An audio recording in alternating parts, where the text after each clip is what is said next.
Let's go.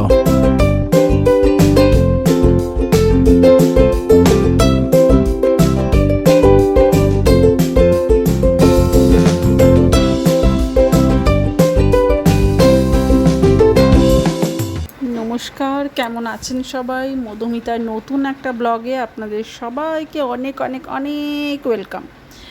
তো দেখতেই পাচ্ছেন আমি এখন চলে এসেছি পুরী ব্রিজে। তো এই সকাল সকাল মানে অ্যাকচুয়ালি সূর্য ওঠা দেখবো বলে সকাল সকাল এসেছি। তো সূর্য ওঠা দেখলাম, তার সাথে একটু চা খাওয়াও হলো।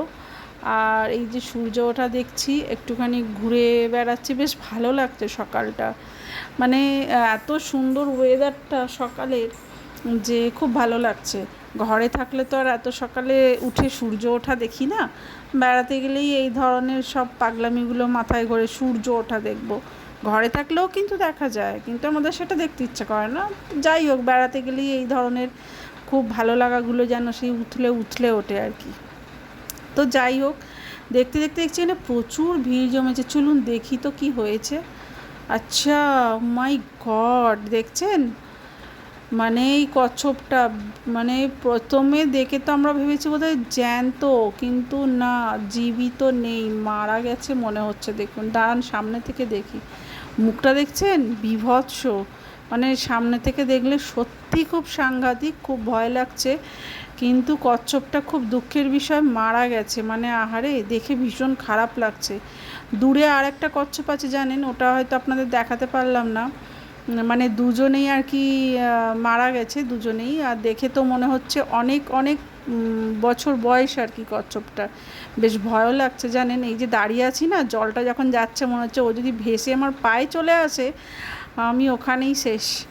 মানে দাঁড়িয়ে তো আছি, সামনে থেকে ঘুরে ফিরে পর্যবেক্ষণ করছি, কিন্তু ভয়ও লাগছে। তো যাই হোক, আমি বেরিয়ে পড়লাম পুজো দেওয়ার জন্য। অ্যাকচুয়ালি ব্যাপারটা হয়েছে কি, সকালবেলা গিয়েছিলাম যে সি বিচে, ওখান থেকে আসার পর তোমাদের দাদাভাই, উনি তো অ্যাকচুয়ালি ও তো এখানে সাইডে কাজে আছে, আমি আগের ব্লগেই বলেছি ও এখানে কাজে এসেছে। তো যার জন্য ও আমাদের সাথে বেশিক্ষণ টাইম দিতে পারছে না। ও কাল রাতে আমাদের রিসিভ করে হোটেলে নিয়ে এসে আর এই সকালবেলা একটু ঘুরে চাটা খেয়ে ওখান থেকে ওর সাইডে বেরিয়ে গেছে। আর আমি ওখান থেকে এসে চান টান করে হোটেলে বাচ্চা দুটোকে রেখে বেরিয়ে পড়েছি এবার পুজো দেওয়ার উদ্দেশ্যে। মেন আমার জগন্নাথ দেবকে পুজো দেওয়ার উদ্দেশ্যের জন্যই আসার এতটা ইচ্ছা। তো যার কারণে আমি এসে প্রথম দিনেই সেটার জন্যই আগে বেরিয়ে পড়েছি, যে যেদিন এসেছি রাত্রে পরের দিনই আমি বেরিয়ে পড়েছি পুজো দেওয়ার উদ্দেশ্যে।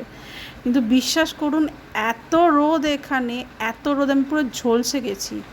মানে আর তারপরে আরও একটা ব্যাপার হচ্ছে, আমি তো আসিনি, যার জন্য মানে এসেছিলাম বহু যুগ বলা চলে, এক যুগ পর এলাম।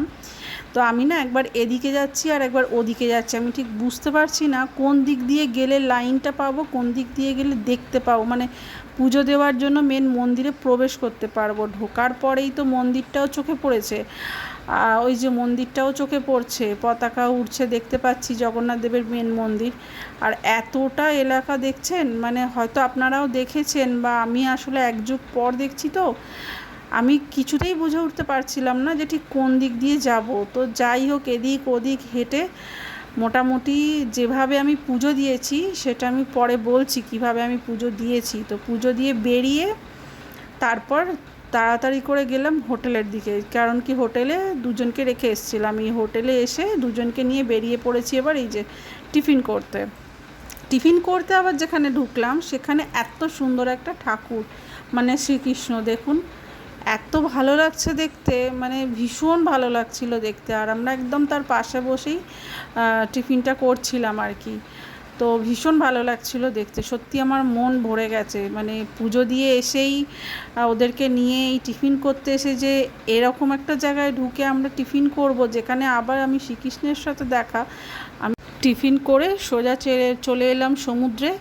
আসার পরেই ওরা তাড়াতাড়ি আমাকে একটা ছবি তুলে দিল, দিয়ে নিজেরা নেমে পড়লো, ব্যাস এবার চললো মজা। তো এই ভিডিওটা অনেকটা লেন্দি হবে বলে এই ভিডিওটা আমি এখানেই শেষ করছি। পরে আমরা কি করলাম সেটা আমি নেক্সট ভিডিওয়ে দেখাচ্ছি। তো তার জন্য নেক্সট ভিডিওটা দেখতে হবে। বাই।